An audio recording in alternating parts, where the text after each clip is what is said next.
This has been listed for 4 months, and I'm going to tell you exactly what I'm going to do with it. Because the answer to this problem is not by slashing the prices of absolutely everything and hoping that it will sell. Hey Fleek family, and welcome back to the channel. If you're new here, don't forget to smash the subscribe button, hit the like button, and turn the bell notification on so you'll never miss when we post. I'm Chloe, the owner of Retro Clothes Shop. I'm a full-time reseller on Depop, Vinted, eBay, and whatnot. And today we're talking about the thing that every single reseller has, which is a pile of stuff that they've bought that just isn't selling. I really want to be transparent and honest in this video with what I do within my reselling business. I'm going to give you an actual triage system that actually works. This is going to be a way that you can look at slow moving inventory and decide what to fix, what to bundle, what to put in a live show, and honestly just when to cut your losses. Not everything can be saved and sold, that's for sure.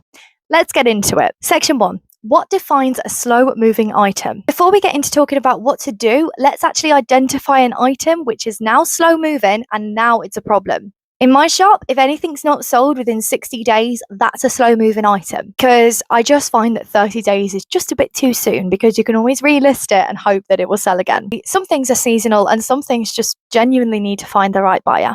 But at 60 days, if that item has not sold, then it's time to investigate and take a proper look. The question that you need to ask yourself isn't, why has this sold yet? It's actually, have I given this item a fair chance? And that's where this diagnosis is going to come in. Section 2 is your 3-part diagnosis. I'm going to break this down into price, presentation, and discoverability. Every slow moving item has a problem in one of these areas. And usually it's pretty obvious once you know what to look for. First thing we're going to talk about is your price. What I want you to do right now is to go onto Depop and pull up comps. If you don't know what this means, it's essentially you're going to look for the item that you have that has not sold, look what other sellers are selling it for and what has maybe it sold for. Don't look what people are selling them for, look what's actually sold. So what have buyers bought at what price? And that can determine whether or not you need to lower or increase your price. That would be the huge difference, looking at what it's sold for rather than looking at what it's selling for. If your item is 20 to 30% higher than comparable sold listings, that's your answer. Presentation.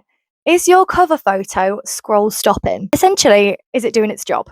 This is the one that I want to talk about because people don't want to hear this, but bad photography will kill good items. The item is blurry, it's in a dark lit room, or just genuinely not a very good photograph of the item, or if it's not modeled or hung nicely with a clean background, that is genuinely fixable. All you need to do is take it out of its inventory, rephotograph it brand new with a whole different background, brand new setup as well. If you can get natural lighting, that works great. Reshoot it, then relist it as a brand new listing. I've had items that will sit for weeks, but you upload a brand new cover photo and it sells within a day. The item didn't change, but the image did. Now we're going to move on to discoverability. Your title, your keywords, and your category. Is the item that you're selling actually findable, searchable by a buyer? Because if you've titled something as vintage brown jacket, you might want to include a few more keywords, because if somebody's typing in Y2K brown corduroy blazer, do you see how that differs? You can do this obviously with everything, just include the right keywords. Pull your title apart. That's what I want you to do. Just add the material, the style era, the color, the category, the brand, if it's vintage or not. Once you've done all that and made all those changes, maybe just try and relist that item too. Because a visibility boost on a fresh, updated listing gets more visibility than an old, edited listing ever would. One more thing here is just seasonality. If you've got a heavy wool coat that you're trying to sell in June, maybe that's also your answer as to why it's not selling. Maybe the answer is to just hold on to it a little bit and maybe wait until September. Not everything is always priced wrong. It's just the seasonality of that garment and whether or not it's in demand. Sometimes the timing of that could just be the entire problem. And this would be a great time now to talk about how your sourcing strategy affects slow moving stock, because this is something I just think about quite a lot. When I'm sourcing through Fleek, which is a vintage wholesale marketplace app, which I'm currently using for my business, I'm buying my bundles by category. So I buy loads of waistcoats. So I might buy a bundle of 20 Y2K pieces or 30 waistcoats in one time. And because I'm buying my pieces at wholesale prices, my margins become more flexible than if I'd gone to charity shops or car boot sales to buy those pieces, especially if you're doing this buying individual items. What that means in practice is if something has been sat on my page for a long time that I bought from a Fleek wholesale bundle, I have more room to bundle it, discount it, and move it on faster because I haven't paid top price for it if you can negotiate down on price, which means that I can be really strategic rather than being desperate. I always say this to resellers who are just getting started into wholesale. If you're buying wholesale pieces on that individual piece, you need to make 3 times what you paid for it. So basically, if you paid £6 for it, you need to be moving it for at least £18 to £24 if you can. Because that way, then you're still making a really big amount of profit, but then you've got room to reinvest back into wholesale the next month. If you're new to shopping on Fleek, then make sure that you check out the description box below because there will be a little voucher that you can use off your first order. Wholesale genuinely gives you a new approach to reselling because it gives you more flexibility on slow moving stock. Because your cost basis is going to be completely different. So you'll be able to bulk buy your pieces as well. And you will be able to find pieces that you can't find in charity shops and car boot sales. Which now leads me to talk about bundling. Making the slow item pay its way out. The instinct when something's not sold is to discount that price dramatically. Sometimes you can use Vinted or a Facebook marketplace to do this. Essentially what you'll do is bundle items together and move them as a bundle rather than an individual stock item. So essentially, you might just be somebody else's wholesaler. So essentially what you might do is bundle graphic t-shirts together with a denim jacket and maybe a skirt to create a Y2K curated bundle. You can also resell these as reseller bundles on eBay too.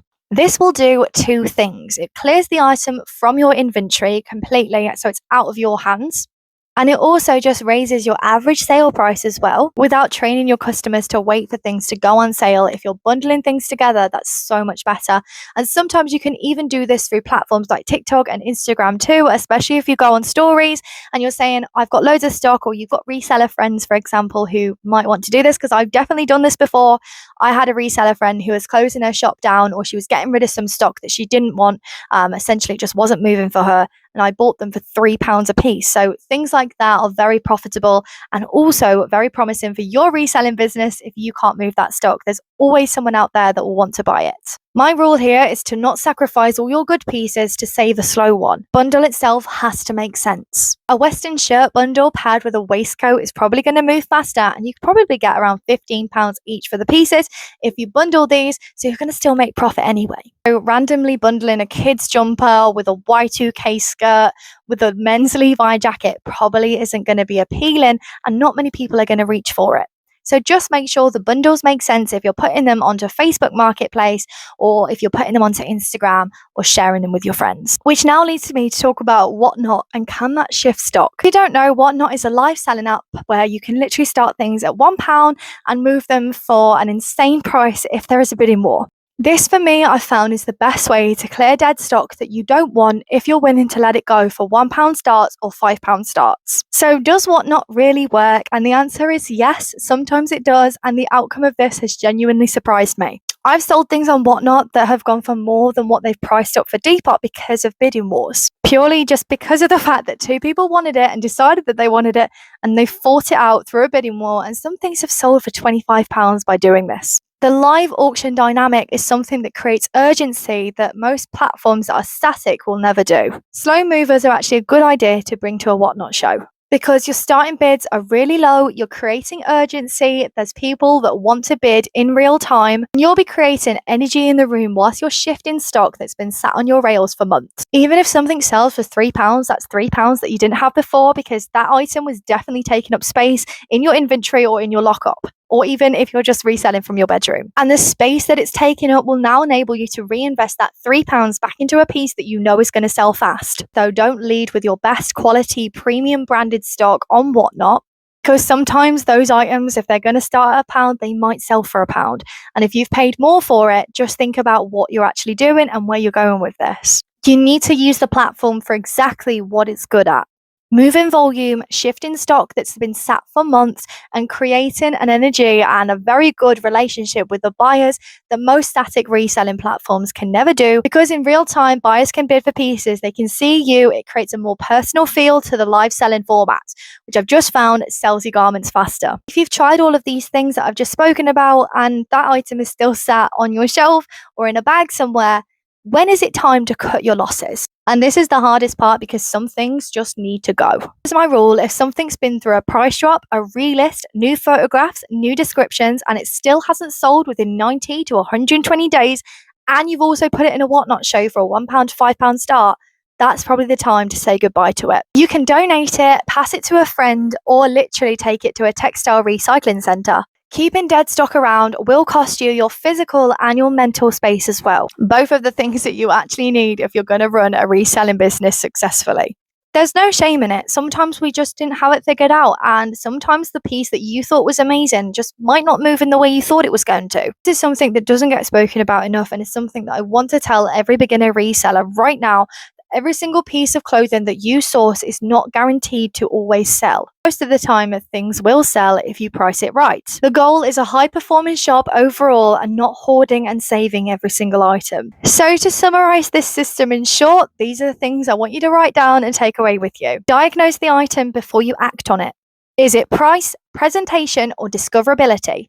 Work out which one it is. Just try your best to fix that problem. Bundle strategically and use whatnot to shift dead stock. And when something's been through that process and you've tried absolutely everything, that's the time to donate it or let it go or give it to a friend. And something I want you to take away is that your shop isn't a storage unit, it's a business. If you found this video really useful, then thank you ever so much for watching. It's really great to have you here. Don't forget to subscribe to the channel, like the video, and turn the bell notification on so that you'll never miss when we post. Thank you ever so much for watching, and we'll see you in the next one.